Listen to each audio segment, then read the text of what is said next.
It's a fantastic pleasure for us to get Branko Milanovic here. This is when the Inequalities Institute is really ascending to get stars coming to talk to us. Oh, but I have to say first of all, hashtag LSE Capitalism. Okay, hashtag LSE Capitalism. And this is being put on by the Inequalities Institute. And if you want to know more about the amazing things which the Inequalities Institute has been doing and is going to do, get onto its website. Whoopsie daisy. There it is.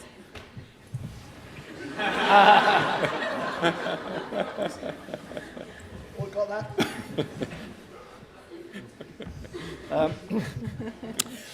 So, Branko is going to talk for half an hour, 35 minutes or so, and then Mariana and Paul, I'll introduce them when they speak, are going to be discussants.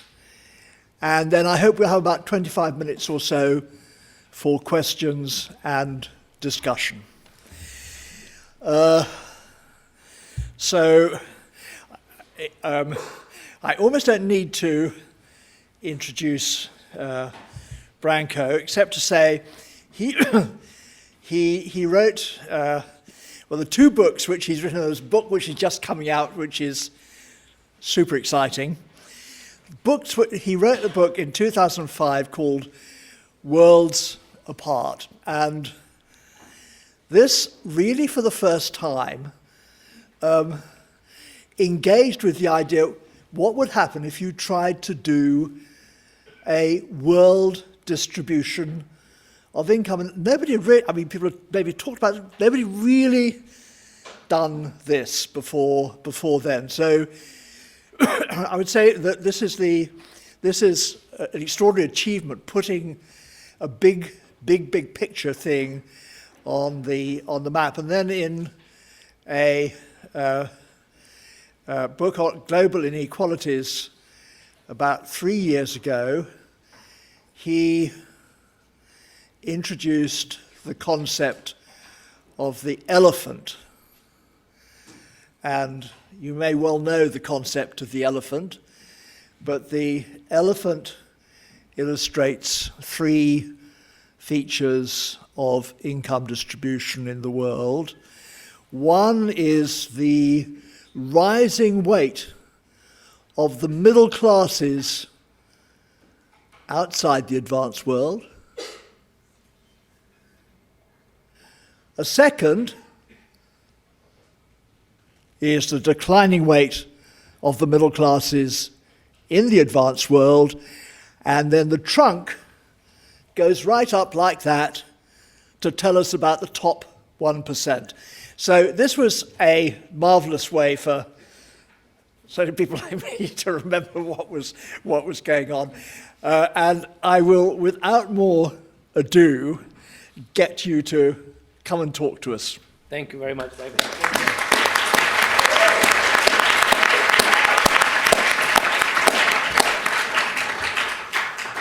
Well, thank you so much, David. Thank you for this excellent introduction. Actually, it saved me some time because I'm not going to explain the elephant graph. You did it. It's always a huge pleasure to be at LSE. Obviously, I'm very grateful to all of you to have come over here tonight. It's Friday evening. It's a beautiful weather outside, so I doubly appreciate your being here, and I hope you will not be totally kind of regretting having come here.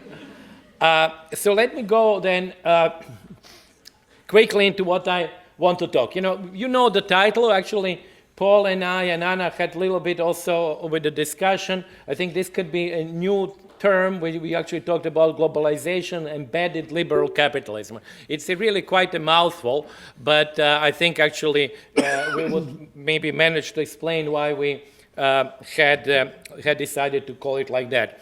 Obviously, I will talk about global inequality and the evolution over the couple of centuries. But before I do that, of course, everybody, this is now general practice, we have to advertise our work, and this is, as David said, the global inequality. Most of my talk will be based on this book, which you can also find out there at a very affordable price. And then the new one is coming. Actually, I hope it will be out this August, and it's called, as you can see, somewhat enigmatically, Capitalism Alone, but I might explain later, maybe in the Q&A, why I gave it such a title. So now, I will first actually start, and I would then explain and show what I believe are two key features of the world that we are living through now. And I think it's particularly interesting, I believe, for the young people, because you would, I think, see empirically how different is current period compared to the periods over the last 2 centuries. And I think I mentioned that. I think it's very important because we are too much, how should I say, we suffer what you might call presentism. Actually, we are so focused on what is happening today, now, that I think very often we forget to actually look backwards and to see what is happening now in the context of history. So 2 points which I think are important to realize. First one, and that's partly why my book Capitalism Alone is called Capitalism Alone, is that capitalism for the first time in history is, I think, the sole socio-economic system or the mode of production in all the countries in the world. Obviously, the immediate question will be, like, how is China capitalist? I will not talk about that today. That's a whole chapter in my forthcoming book, but I think that the arguments are pretty strong, so just believe me for the arguments until the book is out. And then you can criticize it. And the second point is that we also have what you might call rebalancing of the world with the rapid increase of incomes in Asian countries, again China, but not only China. We are talking about countries like big countries, obviously huge countries like India, Indonesia, Vietnam, Thailand, Burma more recently, and so on. So there is this rebalancing of the world, which I think is important. Because we again focus too much on what's happening today, actually this very moment between China and the US, and we forget that actually what is happening now is the return to the relative income levels. When I say relative, it means relative between Asia and China and Western Europe, to the position where they were in around like 1500. So in other words, when you look at the distribution of income in the Eurasian continent, and now you can include, of course, North America in that as well, I mean, a more recent period, you actually then had really higher developed regions in the maritime regions of India, obviously Eastern China, and then city-states of Italy, the Netherlands, and then the UK. And that's where really the more developed parts are. And that's exactly, I think, what we are going towards in this century. So the rebalancing of the world and the rise of Asia is to some extent the return to where the world was 500 years ago. But obviously at a much higher level of income. Then I will say something about the emergence of the global middle class. This is again something related obviously to the rise of Asia, as you will see in a minute. It's also, I want to mention, a very new development. We have never had in history a global middle class. We have never had actually sufficient number of people who were located around the median, and that number, I think, actually, again, because of Asian growth, is increasing every year. Now, of course, as Asian growth is outstripping others, they are moving upward in the global income distribution, which then again has an impact on the position of the middle classes of the advanced or the rich countries.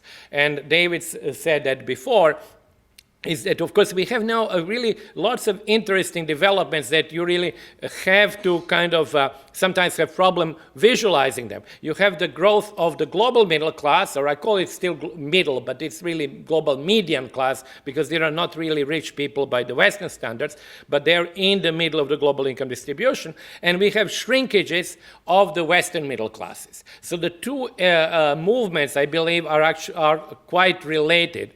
but they, as you can see, they have different implications. The shrinkage of the Western middle classes has a clear political implication. The growth of the global middle class doesn't have as clear political implication as, at least to me, because there is no political space within which they can actually exercise whatever political role they might have. So it is mostly maybe similarity in education, similarity in consumption patterns, but not political role. Now, it remains maybe for political scientists and maybe political philosophers to think whether there would be this new development would actually produce some forms of, or some new political space where that middle class would be able to express itself. I'm talking about global middle class. Then, if time permits, I'll say something about the last 25 years in the rich world, and I think that's basically it. Then we would move to the Q&A. So let me start with the long run, very long run. Again, I will not go into the data, like how it was derived. As you can imagine, the numbers which are over 1820, 1850, 1870 are much more tentative than the numbers that we have now. On the vertical axis, you have the Gini index, and on the horizontal axis, as you can see, you have the time, or the years. So the data start from 1820. It's actually essentially driven, how it is done. Let me just say in one very simple sentence. What you depend on in order to do these numbers from the 19th century, or you depend on two pieces of information. First is a crucial one. It is Agnos Madison database of GDP per capita. So you need a GDP per capita, all expressed in the same units. It is actually, I have to say, it is now updated by me using 2011 PPPs. And then you need a kind of a distribution function for large countries. So how these distribution functions are actually derived is really kind of a little bit like when you go into sausage factory, you don't want to see too well how it is done. Because obviously, distribution function for China, 1820, distribution function for India, 1820, it's really a lot of that is a guesswork. But what is important is that actually we have these benchmarks of GDP per capita, which are crucial, and they don't vary very much from one revision of the Madison database to the other. And then you essentially put these distributions on top of these benchmarks of GDP per capita and derive global income distribution in the past. Now, in the last 25 or 30 years, of course, we are more sophisticated. We have now household surveys. So this is what David was alluding to that before. You collect that from all the countries. You actually then adjust for the price levels. You even adjust for the underestimation of the top 1%. So our data are obviously much better now, but they are far from ideal. Now, what does this graph show? It shows you that we start as the world with a relatively high level of global inequality of 55 Gini points, which is actually about the level of inequality in Brazil today. And then during the entire 19th century and all the way to the early 20th century, we have an increase in global inequality. So what is behind that increase in global inequality is, as you can see, industrial revolution and the rise of the West. I will explain that in the next graph with more detail. This is all for now.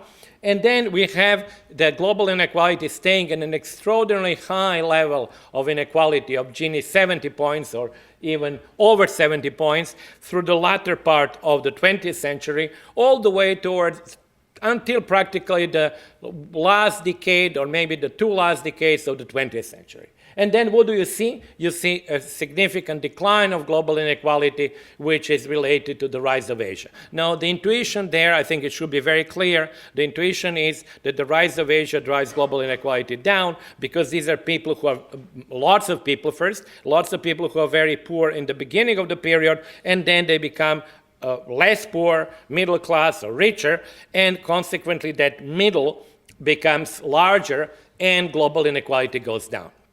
It is a very, very sort of, broad brush view of history, and particularly recent history, because there are many other issues there. For example, what will happen in the future with Africa and so on. But let me still remain at this kind of a very broad brush, general level, because I want to show you how also you can look at these 2 centuries and see our period, I think, much more clearly than we would see when we don't look at the past.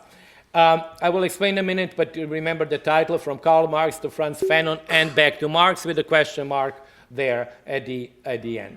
So what that inequality that I've shown you can be also, what you can do with that inequality of the Gini 55, you can decompose it into 2 components. And that's, of course, what everybody has been doing, and actually the original work was done by François Bourguignon and Christian Morisson.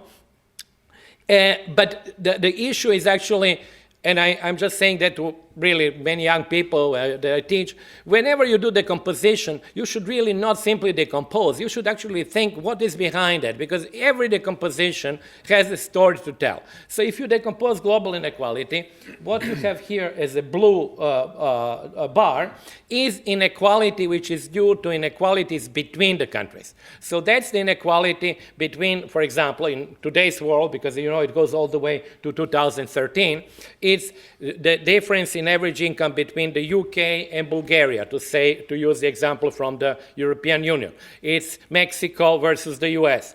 It is Spain versus Morocco. It is Malaysia versus Indonesia. So it is the mean to compare to the other mean. And then that could be called, as I called it, location. In other words, how much of total inequality is due to the differences between the countries. And what you notice there, and of course we have problems because the number of countries is increasing, over time, but these are population-weighted numbers. So, it doesn't, it does matter the number of countries, but less than if you just had no population weighted data. So what you notice is that the 19th century all the way to the 1950s is a period of dramatic divergence in mean country incomes. Where does it come from? It comes from the fact that the Western Europe and North America and later Japan are becoming much richer, India is stagnating, and China went even down. So essentially these 3 large groups of people, China, India, the West, are moving in very different directions, and that's more or less that's what is actually driving inequality up. On top of that, what you have during that period, and it's actually a very interesting period, this is now the second part, which is inequality within nation states. So this is the second part of which global inequality is composed. Now, what is that second part? It is inequality within each country, then added up across all the countries of people in that country. So you should think of this red bar as difference in income between the farmers and landlords, between workers and capitalists, between rich classes and poor classes. In the UK, plus in Russia, plus in China, plus in India, and so forth, to all the countries.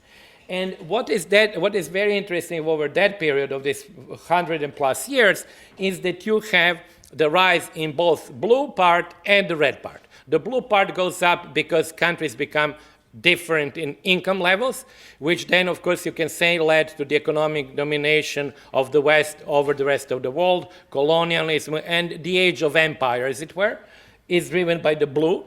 And the red is increasing as well, and it's rising class conflict. And when you look at the importance of this red bar, then you can, of course, also say, well, if you're writing, that's why Marx was in the title, if you're writing, if you're like Marx, sitting and writing in the 1860s and so on, you obviously don't know these numbers. Actually, we know these numbers only recently. We have known them since probably 20 years, 15 years or so. But your whole perception of the world is based on 2 things. First of all, that the class conflict within each nation state is a dominant cleavage. The second point is people who are poor in each country are at relatively similar material circumstances, so there could be some solidarity between them. Now, think of this, how it would change then in the second period, which I call, Frantz Fanon period, because there, the blue part, which was really large income gaps between poor and rich world, and the creation of the three worlds, the first, second, and the third, mean now that actually the cleavage, the difference in incomes between the countries is really the key cleavage. So you cannot now say, and for some of you who know your Marxist literature well, it became already clear in letters between Engels and Marx in 1880, 1870, I think 78 was the letter, when they talk about the embourgeoisement of the English working class.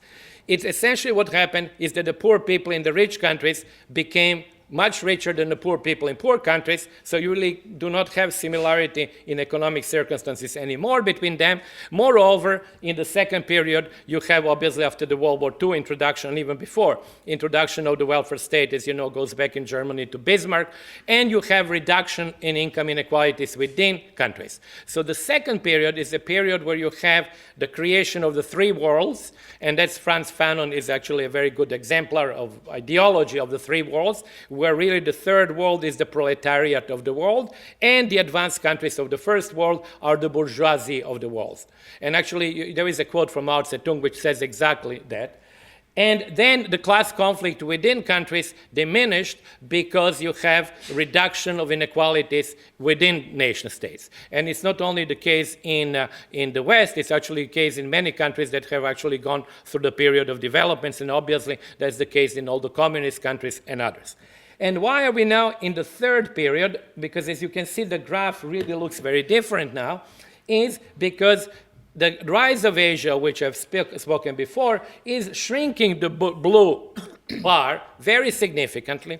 At the same time, we do have an increase in inequalities within most countries over the last 40 years, which increase slightly in the graph because we are really talking about the world here, but they're increasing the red bar.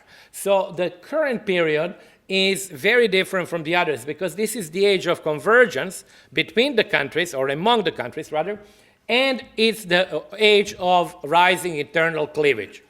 So we don't have, unlike the first period, which you can say was bad on two grounds, divergence of the countries and divergence within countries. In this period, we have convergence between countries, which is good. Remember, it is population weighted. So the fact that China is converging is much more important than if Chad were to converge.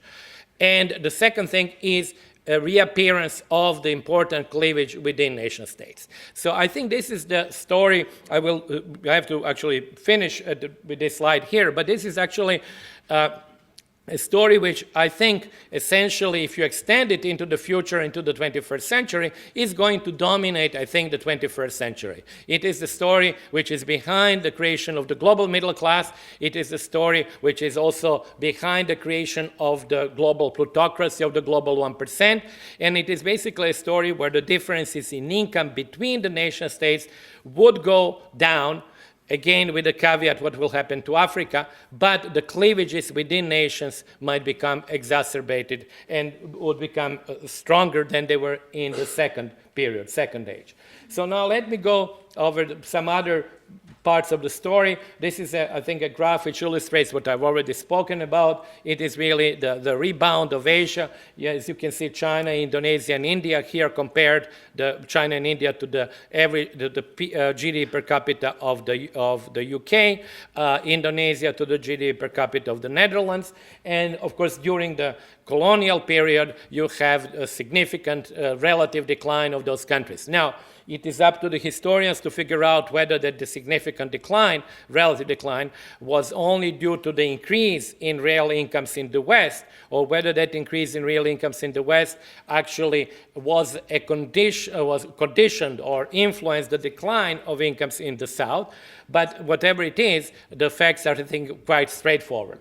Then you actually have a period where you, and that actually period is interesting, coincides more or less with the Indian independence and the Chinese Revolution, and of course independence of Indonesia, where you have the stabilization of these relationships, but at an extremely low level. As you can see, actually the ratio was then, the relative income of those countries was about 7% which then meant the ratio of something like 13 to 1 compared to the relative income of the UK or the Netherlands. And then you have the rebound.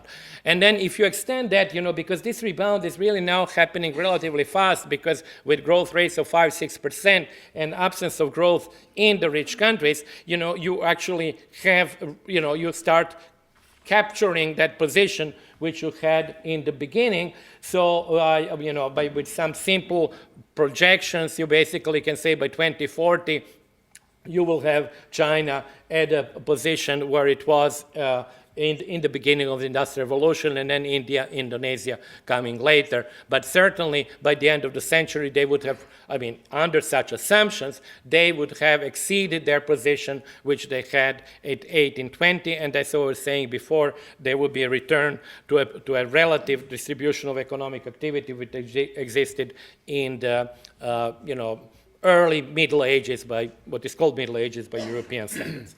That is obviously present in all the different forms and shapes. I can, particularly with China, I can go on showing all kinds of things. For example, in this case, I'm showing you the convergence of Chinese and American incomes. The U.S. distribution is on the right in red. The Chinese is on the left in blue. And it's in a relatively short period of 11 years, we have much more of an overlap. Now, there is, as you can see, there is still a very imperfect overlap because China is significantly poorer than the U.S. But the overlap is becoming more and more significant.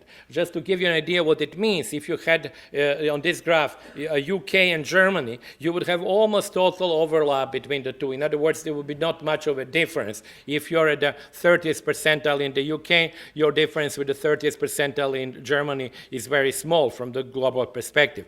Maybe, Germany has higher incomes at the bottom, and UK would have higher incomes at the very top, but the differences are small, whereas obviously with China and the US, the differences are large.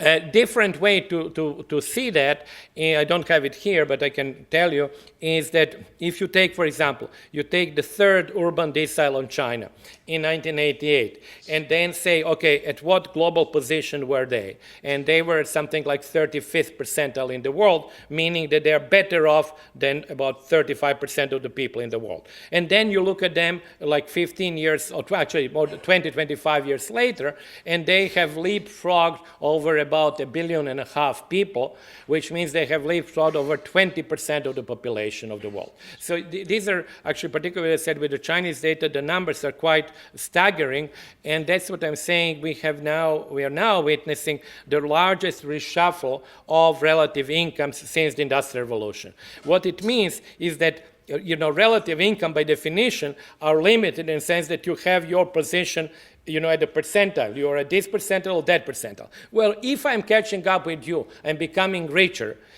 you might still grow. Your real income might still grow, but I would be ahead of you because the number of slots is 100 slots or 1,000 slots. So the relative positions obviously are limited. And what is now, I think, would be happening in the future, and it's already happening with the advanced countries, is that the bottom of their population, and that was actually implied in what David was saying before about the elephant graph, is being gradually taken over by the middle classes and others from the emerging economies. So their relative position in the global income distribution is shifting down. It's very dramatic, for example, in the case of the US bottom, which actually shifted down like 7 percentiles in the 25 years. So what will actually the world from the Western perspective, rich countries perspective, in about 40 years is going to be such that people in rich countries there will be people who will be in a very many different positions in the world income distribution, which I want to show you on this graph, which was not let me just skip this one, so I will not have the time maybe, but which was not the case until recently. So this is 2011. I will go very quickly. This is, you have the global income distribution. You draw it at the line of $600. You have 10% people who are in absolute poverty. Here is your median income of the world, which is very, moderate. As you can see, it is actually less than $6 per day. Then you have the mean, which is which is higher because the feature of all the asymmetric distributions is obviously that the mean is larger than the median. So that's the global mean. As you can see, it's 5,500. But what I really wanted to show is that this is actually the median income of the Western world, if you will. It is actually Western Europe, North America, and Oceania. So that median person in the rich world is at the 91st percentile today. And even very poor people, like for example, this is from the Western perspective, relatively poor, very poor actually decile, which is the US bottom decile, is here at something like 74th percentile in the world. What I was saying before, this encroachment on that position will mean is that decile for the UK or the US or Germany would start shifting down. And actually, it can actually shift down relatively quickly because the inflow of the richer people is large, because these are large countries that are growing. So that's why I'm saying in about 20 years or so, you will actually have in rich countries, you would have the people who are in the global top 1%, people who are in the global 10, people who are the global, quintile, but you would also have something which didn't exist maybe for 2 centuries.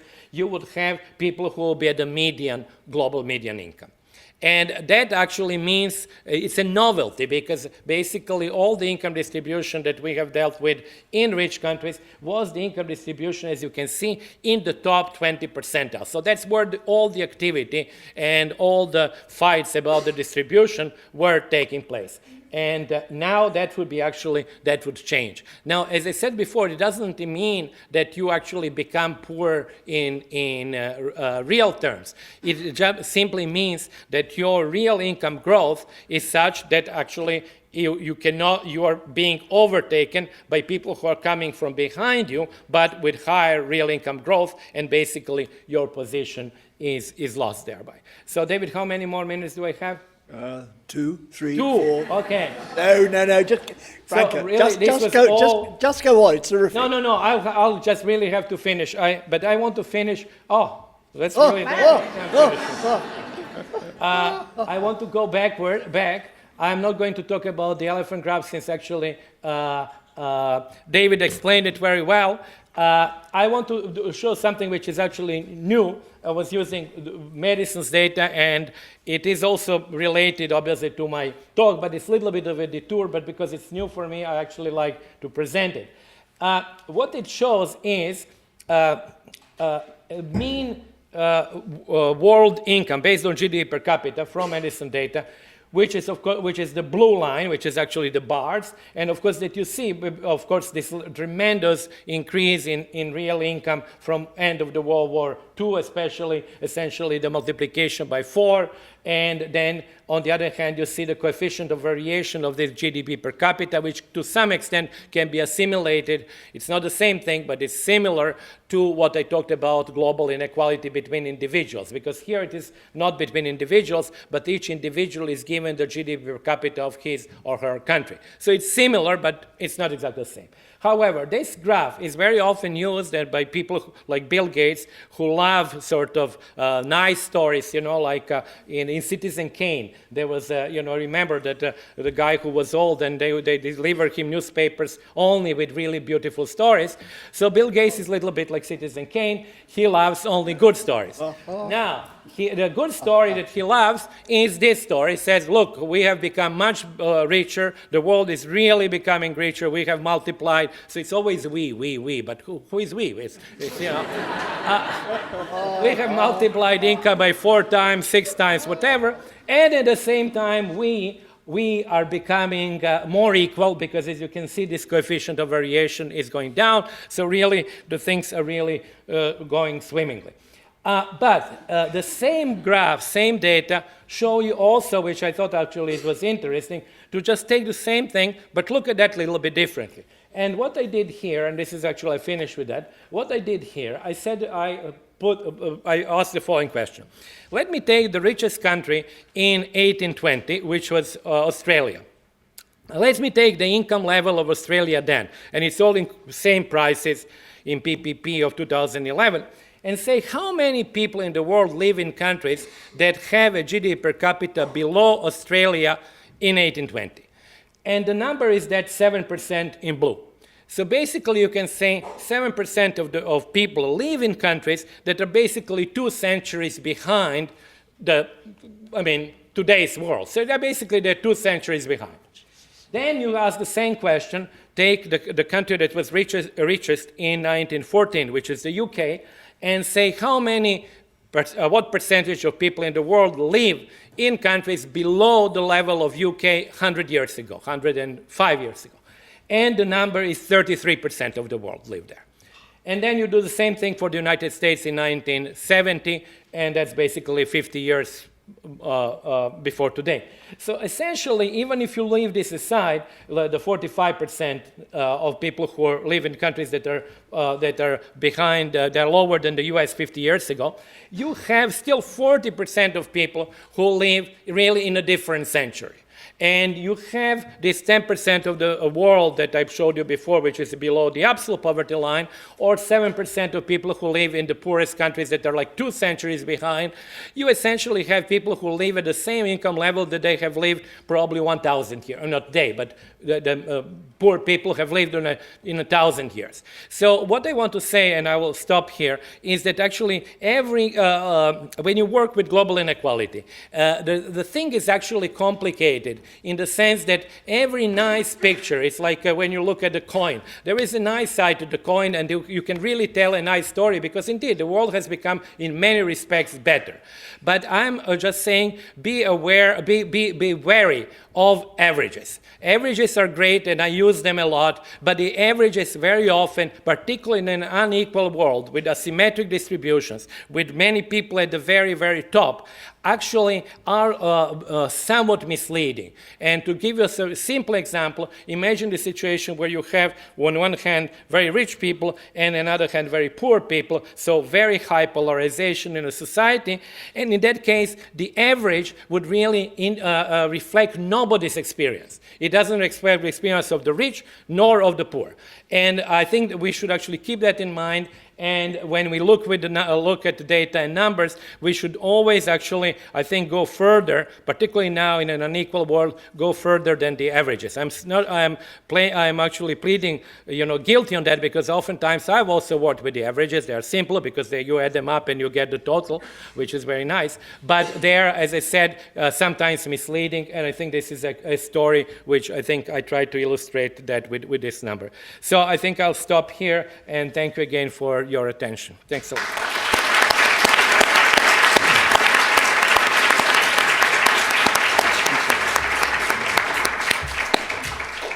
Well, thank you so much, Frank. I'm totally wowed by these, by the various graphs you put up.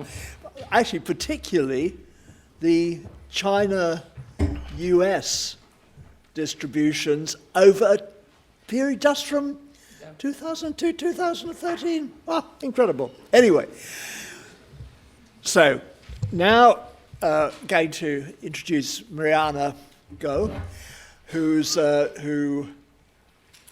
was at Oxford for some time, taught at Oxford, and then very sensibly, how should I say, escaped to the World Bank, where she had been rather wizard at developing multi-dimensional measures of unemployment, and is a real expert in that whole field.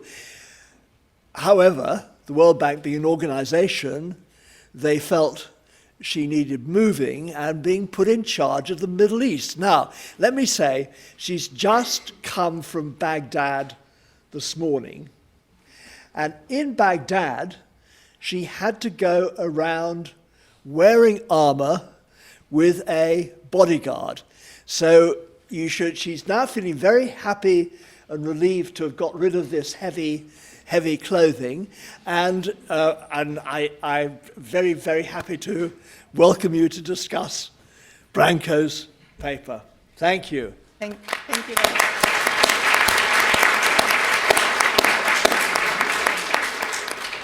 It does feel rather safe in here, so I'm grateful for that.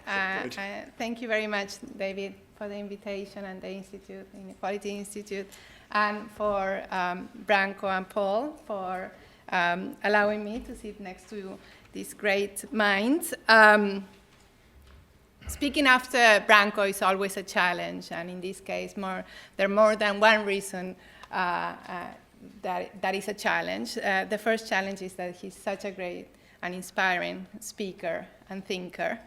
And going through the work that he's done, and more recently, it just makes you start thinking about everything that you know and rethink in these very intuitive ways that he has of explaining things. The second reason why it's challenging is because I thought he was going to speak about something else. So I prepared these beautiful slides that I might not show, but I have one or two that might be relevant. So let me try to go over all of the other slides, unless there is a better way to go over all of them. I don't know if there's a keyboard, but otherwise, how do I get to my slides? Oh gosh, this will take a while. It would actually help. A lot of animation in his slides, which is great. Is there anyone who can help me? There's a keyboard underneath. I don't find that. Great.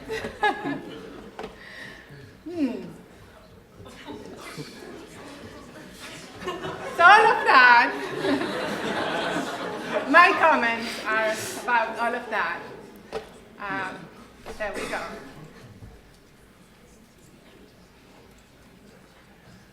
Maybe just Yes, so I'll get closer.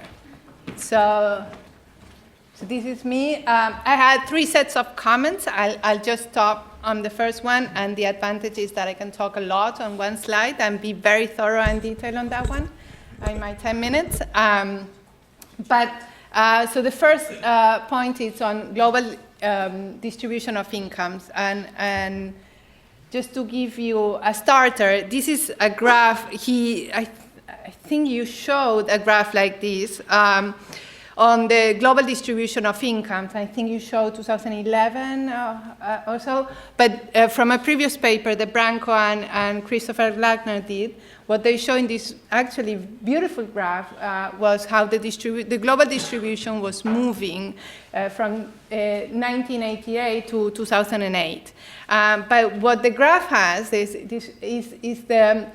highlighting China and India, and then you have the rest of the world, Sub-Saharan Africa, and the mature economies. So you really see how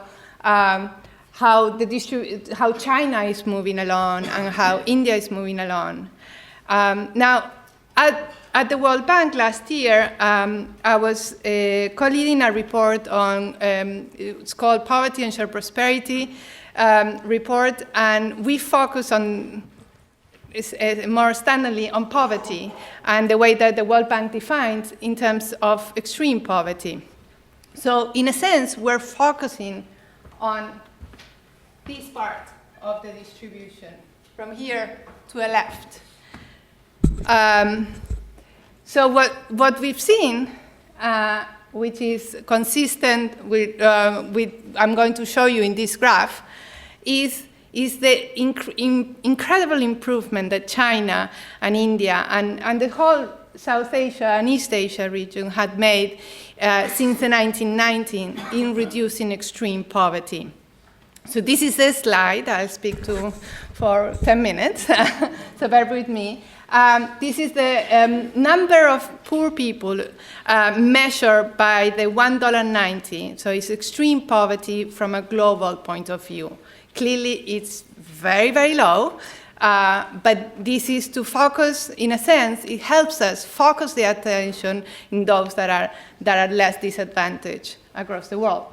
So from 1990 to 2015, what we've seen is that in terms of poverty rates, poverty has gone down 25 points in 25 years, from 35% in 1990 to around 10% in 2010. Now, what's behind it, and you see it here in terms of numbers, is the impressive improvement of East Asia and South Asia. And the line, the vertical line over there is 2015. Our latest numbers are for that year, where we have 10% and around half were in sub-Saharan Africa, and the rest were in the rest of the world. What you see going forward, and these are projections, and we made several projections, more than 10 projections, and this is an average of those projections. When we look at what will happen by 2030, what we expect to happen is that poverty is going to continue declining, but not at the same rate.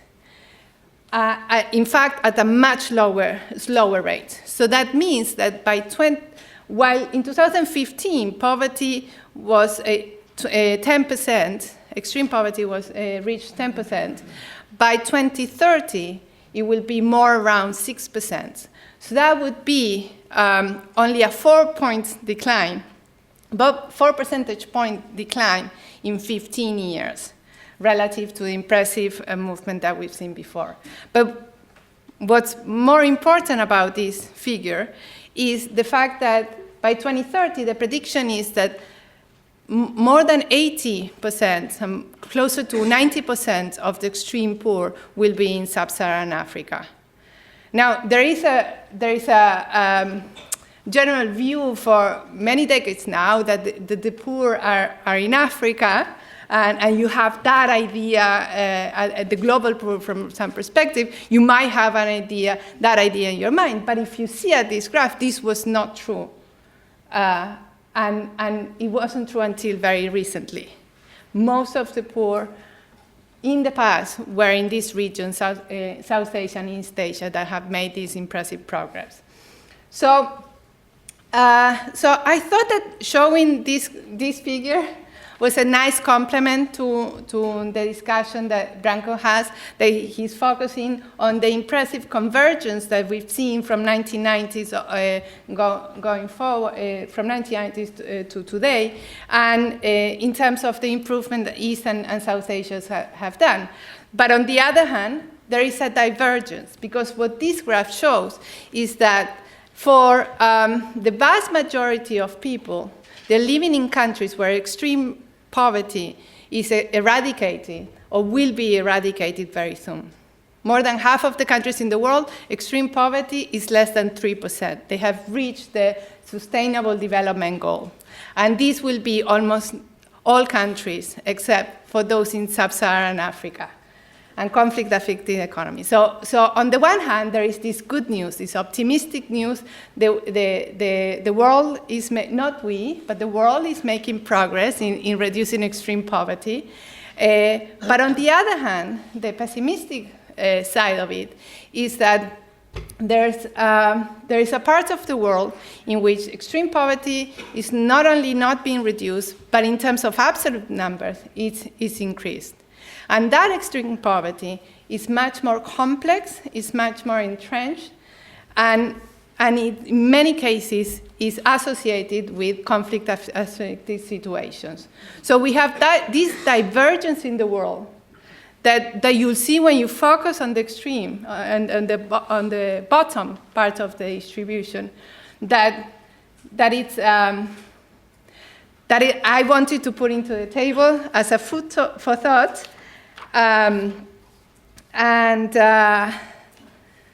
Yes, and I think that will be all for me.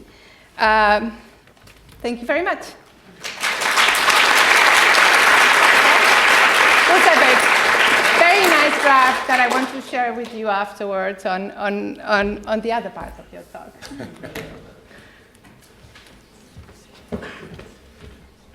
Oh, sorry. Sorry. So now to Now to welcome Paul Segal, who Paul teaches at King's, but he's also a member of the Inequalities Institute. He has a highly prestigious and desirable Leverhulme Research Fellowship at the moment, which is why he's looking so relaxed. And he's one of the experts on global income distribution. In fact, his main work has been looking at the top 1% of the global distribution. Now, I'm not sure what you're going to talk about now. Thank you very much, David. And it's a great pleasure to be here and to talk after these two great thinkers and speakers and good friends of mine, I'm very glad to say. Unfortunately, my Leverhulme finished a while ago, so if I look relaxed, it's because I'm faking it.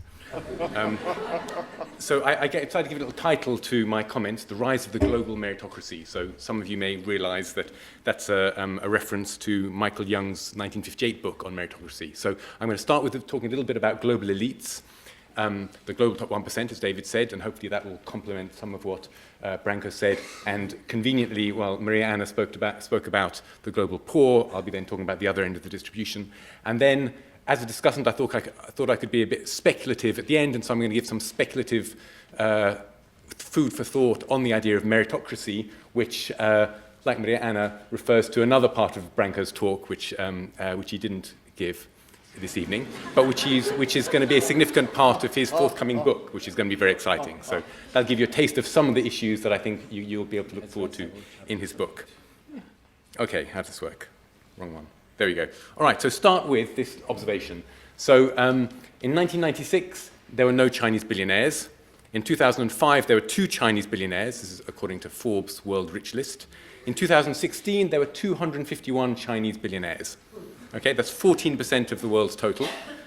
India had 4.6% of the world's total, and over a third, 35%, were from outside the advanced economies.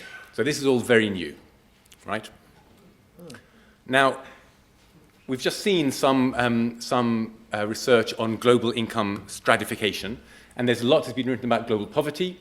Also, quite a lot has been written about the middle class.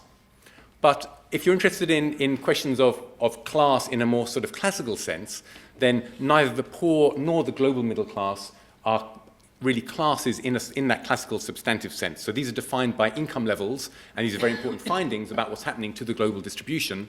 But people within these classes don't share the characteristics that we think of classes per se as typically sharing. So Branko referred to some of these issues. So for sure, they people on similar income levels in the middle of the global distribution, but in different countries, they'll be in very different forms of markets, they'll be in different types of labor markets. Arguably, this is something for later discussion, arguably some of them aren't actually in capitalism, so you might have proprietary producers like smallholder peasants or street vendors or small market vendors who employ a little working capital and their own family members perhaps, but don't have employees. So how these people fit into the global system is quite different. So neither the poor nor the global middle class form classes in that classical sense. The global elite, on the other hand, do look more like a global class. So what do I mean by that? Well, first of all, this in work with Surya Anand, we find that a family of 4 need a disposable income, a take-home income of about $200,000 per year. That's in PPP dollars. So that's going to include highly paid professionals in rich countries, and also capitalists, large landowners, and senior executives in both rich countries and poor countries. And that's something I'll come back to a little bit later. So if you think about these people, well, they're typically internationally very mobile. They travel a lot. They meet each other. Sometimes they're actually educated in other countries. They literally meet each other. They work together. They do business together, often in what Saskia Sassen's called global cities. They even share English as a language. And to a large extent, in the sense that a class shares interests, they share interests in the global capitalist system. Now, what we looked at in this particular paper was the regional composition of this global elite, the global top 1%.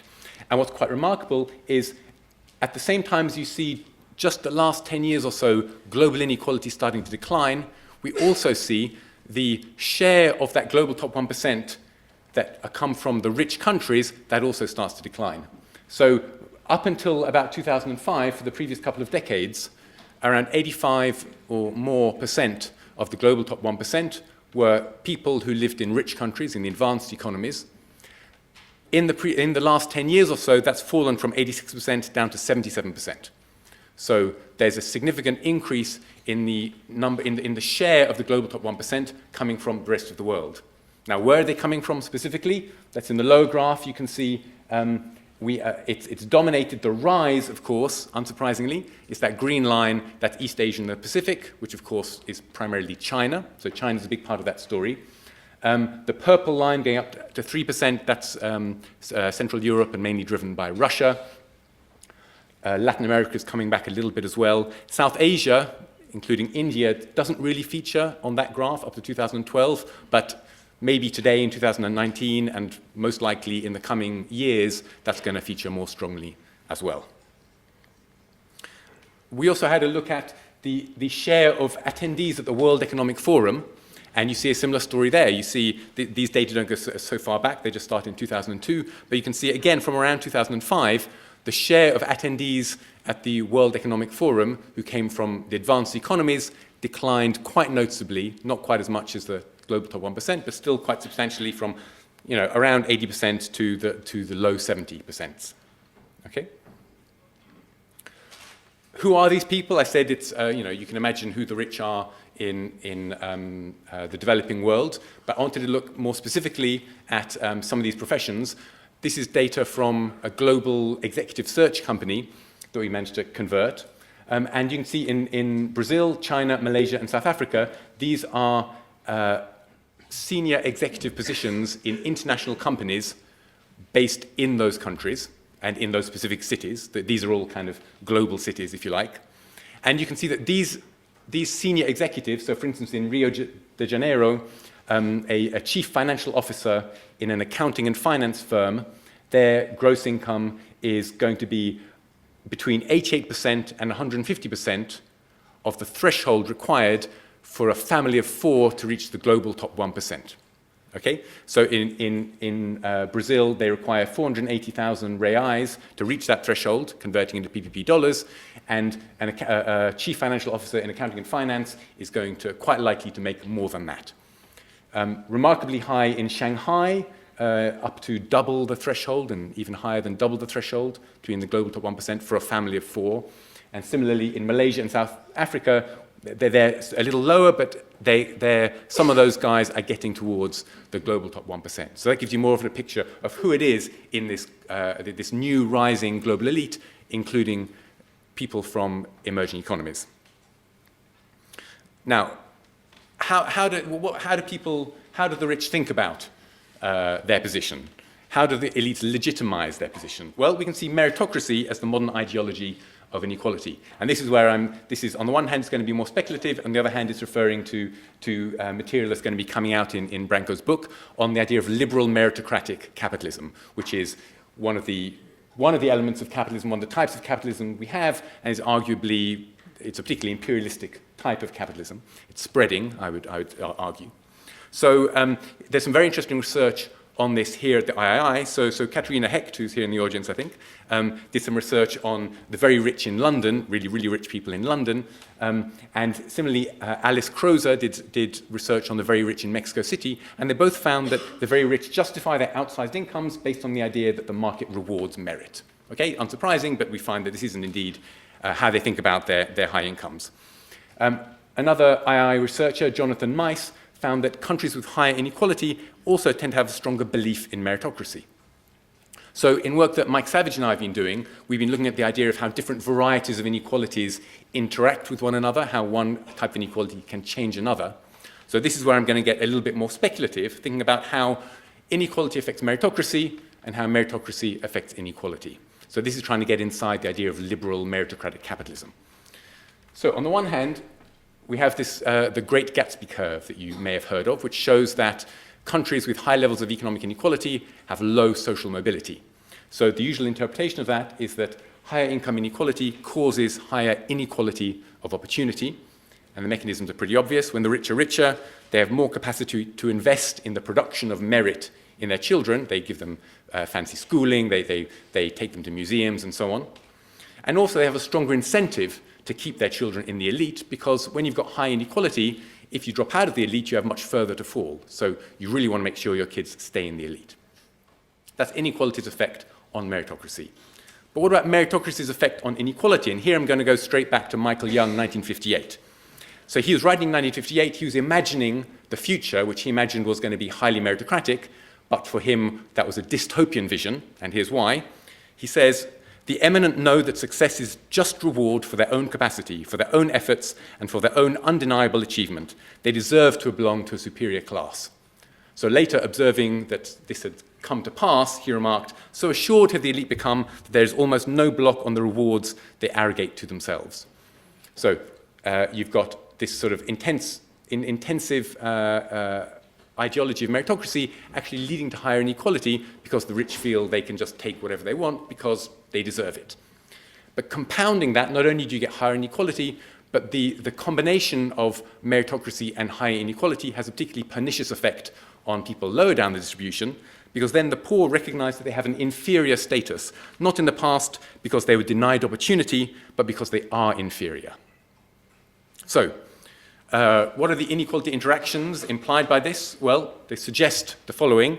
On the one hand, Young's argument, higher equality of opportunity might actually lead to higher income inequality, but also from the Great Gatsby curve, we think that higher income inequality leads to lower equality of opportunity.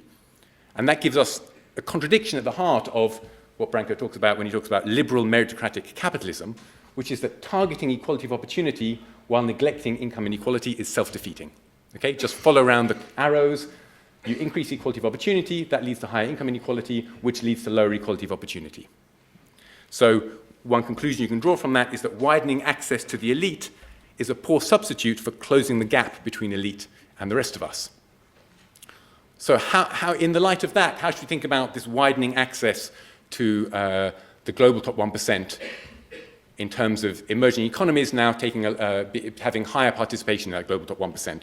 Well, as we've seen, it's caused largely by growth in emerging economies, and that's clearly a good thing. That's a huge improvement in human welfare. But at the same time, it's also caused by the fact that those emerging economies have very high levels of inequality, because that means that the small share of people at the top are receiving a particularly large share of their national income, and that's what allows them to get into that global elite, that global top 1%. So you can compare this with a study of the US elite. That's very interesting. The US elite has increased in its categorical diversity, more women, more ethnic minorities, and so on, quite substantially over recent decades, even as inequality has risen and those elites have pulled further away from the rest of the population. And of course, it turns out that a female CEO, for instance, shares interests more with her firm's shareholders than with her female employees. This is where the class question comes in again. So equally, citizens of developing countries who reach the global elite may simply find themselves further removed from their own compatriots. And I think that supports Branko's argument about we're moving back to an age of the Marxist-style conflicts driven by inequalities within countries. Thank you. Well, thank you very much indeed, Paul. We've now got about 25 minutes for questions, and yes.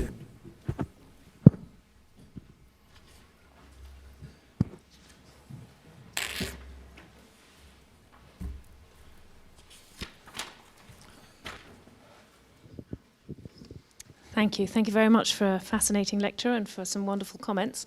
I'd like to go back to your data, Branko, since you presented averages, but presumably know the data in much, much more detail than the GDP figures that you used to get into these averages.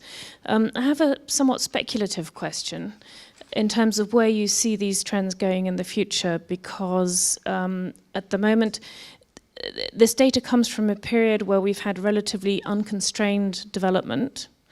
But going forwards, I could see two major factors interfering with this. One is environmental constraints, and the other one would be the eruption of technology into GDP growth figures and development. So I know it's a speculative question, but I'd like to hear your view on how you think this would pan out in the future. Okay, I promised I would be, quick in answering, because I think actually I would like to give people a chance to ask as many questions as possible. And also I would like to say a few words about Anna Maria and Paul's comments. But let me go, it's very speculative. It's obviously, we are talking about the future there. I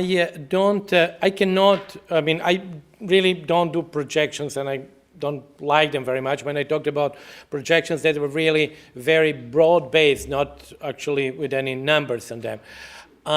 In that sense, really, what would be the effect of the climate change? I don't know. They are not there. But clearly they can be. But as I would like to say the following thing, actually, and it's only slightly touched in Capitalism alone also, is that essentially I think the situation, the trade-off, and that's where I had, of course, discussion with some people who are much more into the degrowth literature and stuff like that. Essentially, you have the envelope of the world GDP, which exists now. If you really want to stop that envelope for growing, I think there are three possibilities. Three ways to do that. One is that actually you can say people who are currently poor and others will have to remain at that level of poverty forever, which of course is not very politically popular. The second equally unpopular view would be to argue that there should be large redistribution for people who are rich in the rich countries, and this is not a small redistribution. We're talking about half your income to be lost to the poor people, and that would keep the envelope unchanged. And if you want to grow the envelope to actually increase the GDP and still not to run into the limit, then you have to say, okay, I'm a techno-optimist, or technology will solve these things and all that. So I think this is what I actually find sometimes annoying in discussion with people who are actually in the degrowth side, is that they are unwilling to actually acknowledge that these are the trade-offs. And they use words like thriving, which really don't mean to me anything, because does it mean that I'm thriving with $5 per day, or does it mean I'm thriving with $5,000 a day? But I think this would be, I have not answered your question directly, but this is where I see the future going. And one thing which also, going back to Anna Maria's point, is that the importance of Africa, because of population growth rate and because of the so far absence of catch-up, a significant catch-up, which will be even more difficult in the future because we are talking about per capita stuff, and these countries are growing at very high rates of population growth. So it's really, for Africa would be even more difficult than for Asia to catch up. And that's another, of course, thing that I don't project in numbers, but we can actually sort of put on the table as well. As you did. Behind you, just behind you, yes. And then you're next, Paul. Thank you. Thank you for a great presentation. I would like to put this, now that we are in the International Inequalities Institute, in contact with other kind of inequality, which is living standards. You are familiar with the work by Leandro Prados, the long-term estimations of living standards. And actually his estimations say that the global inequality in health in the last 40 years have been widening and actually increasing even more the last 10 years. So how would you put this in context? The fact that actually between countries income inequality is going down, but at the same time, even including China and India, between countries living in standards, inequalities are going up. I will be very brief on that. I know Leandro's work quite well, because obviously this is the work which actually goes historically by using the Human Development Index. On top of that, of course, Leandro puts also the negative definition of freedom, so it was all there. There was an increase in we all know that. I mean, this is nothing new, but actually a decline in life expectancy, which was driven by AIDS in Africa and by the collapse of the medical system in former socialist countries. And you have all, these two things. I'm not an expert on health and education, so I will not speak much, I will not say almost anything on that, but just to point out that, of course, things don't go together. Like, take the example of China. China between the revolution of 1950 and 1980 had a significant increase in life expectancy. At the same time, had, of course, many people who died during the Great Leap Forward as well. So the costs were very high. On the other hand, the life expectancy went up, literacy rate went up, and so on. And income, actually the average income or the GDP per capita, whatever, really increased, still did increase actually, but didn't increase nearly at the rates that we are witnessing today. So I'm not totally shocked by the fact that you can have the two indicators or three indicators moving in somewhat different directions. So I have two questions. First to Branko. To what extent the comeback of internal cleavage after 2003 is due to the rise of inequality within China? And what do you think is rising inequality inside China or India will actually bring back the rise of global inequality in the future? And the second question to Paul, actually, to what extent the global top 1% has actually global consumption or local consumption? So maybe, the other way to ask this question is to what extent we should use PPP in deflating incomes of these people. A lot of these people probably, they want to send their kids to LSE and they're going to pay the same tuition fee as people from other countries. You want to go first, Paul? Okay, sure. Thank you. Okay, so on use of PPPs for the rich, that's a very interesting question. So there are kind of two conflicting arguments there. On the one hand, you say, right, the very rich might want to send their kids to LSE. They fly around. They consume a lot of, there's a lot of luxury imported goods and so on. So you might think that on that basis, we should be using market exchange rates for their incomes. But on the other hand, something else that I'm working on, which I didn't mention here, they also consume a lot of service, domestic service. And domestic service is the paradigmatic non-tradable good. And for that, you should be using, a different index that I've been working on. But it's kind of moving in the other direction from PPPs. So if PPPs are kind of an average of tradables and non-tradables, your argument was they consume more tradables, which is true, but also they're quite intensive in the use of the non-tradable domestic service. So it's anyone's guess how those things will actually balance out, and that's an interesting question to then examine empirically. On China and India increase of inequality within countries, obviously it has negative in the sense effect on global inequality in the sense that actually it pushes, technically speaking, mathematically it's positive because it actually increases global inequality, everything else being constant.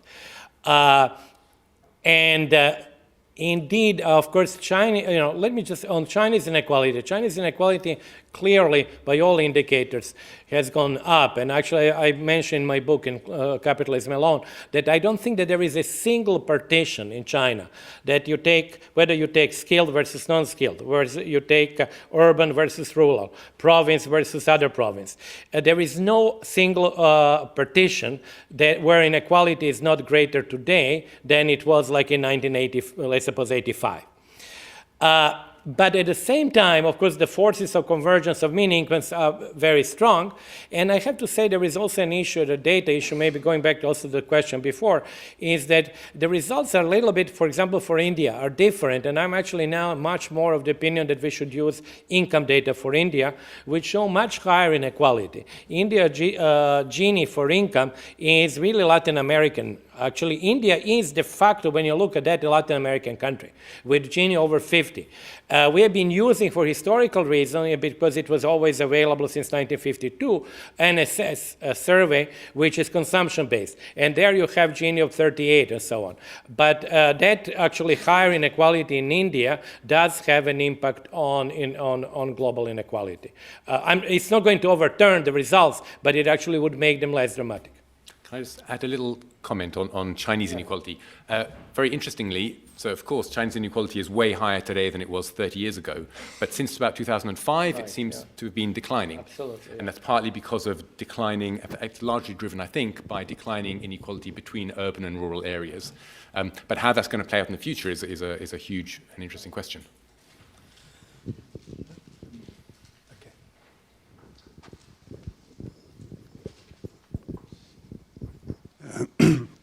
So thank you all for your presentations. We've heard now quite a bit about incomes in the world, and not so much about wealth. I'm not really sure where that comes from, but I just thought I might like to bring in two other dimensions of the world we live in, because we live in a world not only of money, obviously, but experiences, relationships, and life. And those two dimensions are well-being and the existence of non-human beings. And so on the well-being side, there was an article in The Economist pretty recently about change over time since 1990 in the subjective well-being of the Chinese. And quite extraordinarily, they reported that well-being or happiness in China had mostly gone down over that time, and it probably had started to rise again recently, but had not yet attained the levels it was already at in 1990, before the giant shift in income distribution that you were presenting. And more generally, there's a large research literature showing that people with materialistic values tend to be less happy, and that people with more materialistic values can somewhat catch up if they have much higher levels of material consumption. And the other side is just the fact that most of the terrestrial mammals in the world now are either humans or actually predominantly animals for human consumption. And we're facing an interlocking set of accelerating ecological crises. And so I'm just wondering if you have any thoughts on how those considerations could be integrated with or related to what you presented here. Thank you. Thank you very much. On the second one, I really don't have, so that's an easy answer. On the first one, how should I say? Well, of course, it's also not something that I deal with, because it's what I deal, and I'm actually have planned to work with that. It's really income, not even wealth. So it's really income.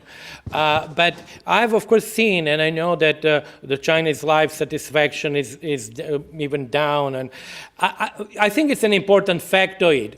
But you know, one has to realize income is an unbounded number. You know, you can have billions or whatever. When you ask life satisfaction questions or happiness questions, these are questions that are bounded, you know, from 1 to 10. Moreover, these are the questions, we know that because of course the literature has existed for like 30 years.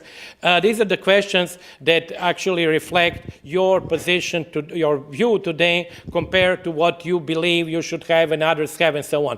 So to me, when people say, well, happiness in China is not as good as it was before, that's an important fact. But, you know, the happiness cannot track income simply because nobody here, if you were to interview people, we will not get an average 10 for happiness or life satisfaction. But each of us probably is much richer today than we would have been in the same position like 50 years or 100 years ago. And we probably would have had the same answer. But what I'm going to say is that if we were at the level where we were at 200 or 100 years ago today, we would not have this answer. In other words, if I know that you guys are rich and I'm at the level of Australia 1820, I'm not going to be happy. But if I'm in 1820 near Australia, I'm going to kind of say, okay, I'm 8. So I think that, you know, using that against sort of as an argument against significant growth in China is, again, fine, but it's not dispositive, if you will. I mean.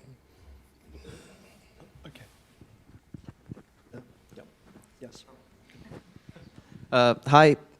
Thank you very much for your respective presentations. Max from the Inequality Institute. I would like to ask Branko about something, your latest blog post that is titled Democracy or Dictatorship, which one is better? Yeah. So I thought, that's quite interesting, you know, I wonder which one it is. And, you know, but I come from Ukraine, so we have a very flourishing democracy that our latest election shows, but in terms of the economy, we aren't quite, that phenomenal. But I was wondering, I wanted for you to elaborate on that point, and you mentioned China and Singapore, where the social spheres aren't very democratically organized, yet they are very efficient and growing very fast, and you kind of hinted to the point that that might be tempting for some of the more democratic social spheres to switch to that. So I'm just wondering if you could elaborate on that, and other panelists. This is such a big question. I have to say, in the third chapter of my book that was about China, it starts with, just to give you a preview, but you should read it, it starts with a redefinition of the role of communism in a global history, no less than that. So that's it. Then it continues with China's experience, and then comes to the question that you have asked. And I have a list of, I think, 12 countries that I call political capitalist countries, which are actually countries. I define the main characteristics of those countries is technocratic government, absence of rule of law, and relative autonomy of the state. And it was China, Singapore are really prime example of that. Now, I don't come with an answer, nor did I come out with an answer in a blog, although, other people should also read this blog. Whether one is better or the other is going. I'm just sort of saying that if there is a significant outperformance of more technocratic types of regimes, which I call political capitalism, by default, their attractiveness would become greater. And that's where I actually mentioned China, because China has many other characteristics. But one thing which actually one has to realize, whoever was the most successful country, historically, we go back to the UK, to the Netherlands, to the UK, to the United States, has been pushed in a position of either themselves trying to impose or sell their model, of others taking it. And China is in a position where we have had like 50 years almost of unprecedented growth. And it is not surprising that actually with so many people and such growth, it is a country which is now at the threshold of moving into that direction. But I am very agnostic. If you read my book, I don't come on one side or the other, but I just see the arguments which actually might make that particular type of regime more attractive. My question is addressed to Branko. What's the implication? As you mentioned, we're back to the 19th century world where global income inequality is driven by the rise of inequality within countries. So my question is that what's the implication of this for the outbreak of conflict between countries? The obvious example that comes to my mind is World War I. Have you written on it? Yeah, Do you see any parallels between that and today's world? So basically, what's the implication for the world peace?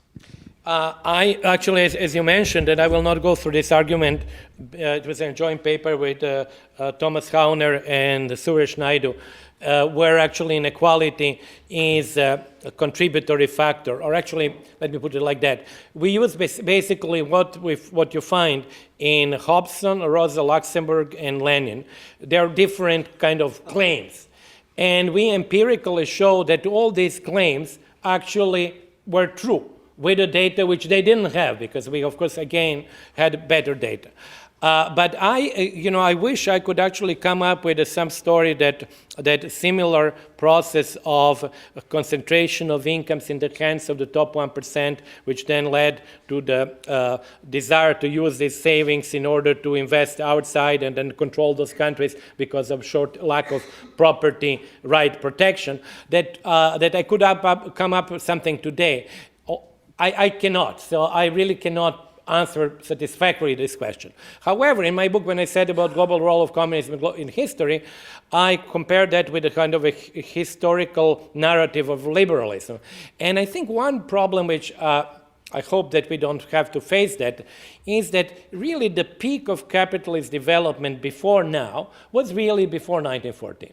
And all the elements that we believe, you have a book by Bloch, which was then popularized by Angel, about so-called impossibility of conflict because everybody would lose. So people knew that conflict would lead to a disaster to whoever is the loser, or even winner in the conflict.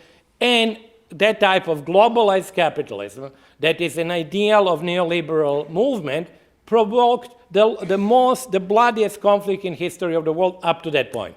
So it's something which actually is very difficult to explain, because all the elements that you traditionally think, commerce leads to peace, you have democratic governments or quasi-democratic, because Germany was quasi-democratic, Austria-Hungary was quasi-democratic, Russia had the Duma. They all go for war. And that I find something which is deeply, how should I say, worrisome. Thank you very much. Just want to refer to the comment about moving people out of extreme poverty. This, I believe, to be a ridiculous notion, especially when trying to measure wealth of a community, which is to do with money, but to do with political power. I think the graph, when I see that graph ever been coming out, that or people say we've got people out of extreme poverty, all that is to do is to justify people in society that everything's going okay. This is all good, just don't worry, it's all working, and that in fact we're not monsters committing horrific acts across the world. My question is, do you think that all poverty is designed? Thank you very much. Is all poverty designed? Maria. Well, I guess I have some friends here. Look, I'm in the business of taking household survey data and putting into a global distribution, and in a sense, that's all. But I know that the concept of poverty is actually a political construct. It's just a useful. You could look at it as a way to cut the distribution, and you have the top, and you have the bottom, and you have the people in between, and focus your attention. Or you can look at that graph and see some more political phenomena going on behind it. In terms of what it meant for me, that graph, it meant that the concept, I guess they can't quote me here, right? So I can't really say that, don't quote me on this. No, but the one thing that... No quotations. No, the one thing that to me that graph showed was what I was trying to explain, to express, is that the bank has this public good element of measuring global poverty. Not many other people would care about it. But it's a tool for alignment of incentives in terms of support for people across the world. So what that graph gave me is these two messages. The first one is extreme poverty, or the concept of $1 a day 9, $190 a day 9, is becoming very relevant for a large part of the world. And therefore, the report conveniently goes into looking at how countries across the world define their own poverty lines, and trying to take them some meaningful averages, some mediums of the poverty lines, and presents different poverty lines and says that below 320 there's a quarter of the world, and below 550 there's almost half of the world, and tries to expand the monitoring tool that the World Bank offers for people to cut the distribution at different points. So you can look at that. But the other message that you can look at is the fact that could be a political construct. I don't particularly think that is the rich world trying to impose poverty on the poorest. That's not really my view. But it does seem to me a call for the international community to support countries where you see that the number of people that are poor is growing. And it's related to the growth, it's related to the inclusiveness of the growth, and it's related to many other, to conflict and to people and human investment that people do. But No. Sorry, we're actually come to. We've got literally half a minute left for a question right up there. Yeah, thank you very much. And my question was about a potential solution I'd love to get your view on. And it's linked with the existence of dictatorial regimes in resource-holding countries. So the Saudi Aramco IPO was going to be the biggest in the world, 2 trillion. SoftBank is buying up companies across the world, and it's also the toy of a couple of rich people who have never been elected. A couple of these people then put a lot of other people in the Ritz-Carlton hotel for a couple of weeks, and they achieved 100 billion in savings, which could be redistributed. So my question is, imagine I struck a deal with the Ritz-Carlton chain, and you got 10,000 rooms across the world in Ritz-Carltons to put in there the non-elected people who have been exploiting the resources of non-democratic countries and stealing it basically from the people. So imagine you had 10,000 rooms and got these people. Very quick. Yeah, one last sentence. How much of global inequality do you think you could address in percentage by just doing one time the 10,000 people who have been stealing the resources? Maybe Paul can answer that. Paul. I can give you Read my paper. I have a paper on the distribution of resource revenues around the world, but I don't have time to explain it now. Okay. Yeah, I think given that with 100 people they got 100 billion, the 10,000 would solve 10 But trillion. Dr. Ritz-Carlton, because I think it's a very interesting proposition for Ritz-Carlton. Okay. Yeah. Very good. Okay. Well, thank you. We should thank you very much. Branko, Mariana, and Paul very much indeed.